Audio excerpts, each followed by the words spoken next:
Hello, this is Joshua from Kaizen Web Marketing. This is going to be straightforward. How to add a new user on WordPress. It might seem complicated, but realistically it's not. So I'm just going to show you how to do it real briefly. First step first, I'm already in the dashboard, but just in case you don't know how to get to the dashboard, you're just going to go to your domain URL / wp-admin, and then it's going to take you to a place where you're going to put your username and password. I already put it in, therefore that's why I'm already here. But now once you land in the dashboard, luckily when it comes to adding new users, unlike other things where you have to go find in the dashboard, it's available, and all you have to do is right here, as you can see, it just says users, and either you can see all the users or you can add a new user, right? In this case, we're going to add a new user. And what I do for my clients every time is, for example, I just usually use their name. Like, for example, I always use Josh.Nico. So let's say it was Mike.Jim. It's a horrible username, but you get the point, right? I don't think anyone would ever have that last name. Then you're just going to enter their email and their information with their first and last, right? Simple. You're just going to put the URL of your website, so in my case, right, kaizenwebmarketing.com. And then generate a password. It creates one for you, but I highly don't recommend using it because it's just like impossible to understand. I would just do something in your mind. I'm not going to give you ideas, or I'm definitely not going to put in a password, but you get the point. I always have this check mark for sending a notification to the other person, therefore they get an email about it. That all they have to do on their end is they'll get an email saying, whatever your name is. For example, my name is Josh. Josh has invited you to the site kaizenwebmarketing.com. Click here to join. And that's all they have to do on their end. But then the most important part is the role.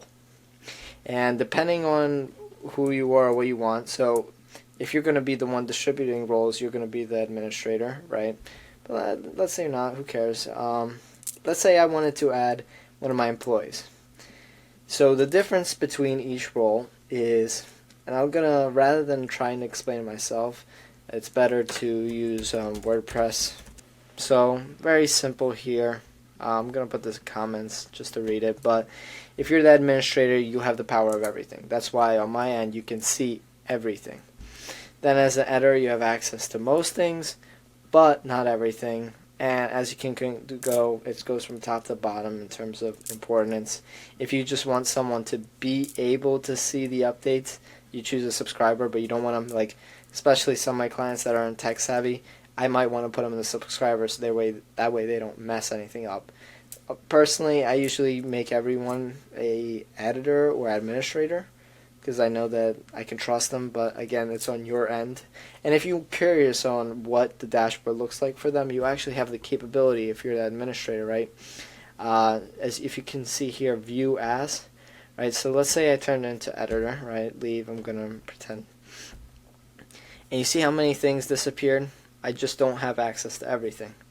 Then if I wanted to view as for example, this can give you an idea of what you want for somebody else, for them to see. This is for an offer, right? And I'm just going to show you down the list of everybody's. Maybe this will help you with making a decision.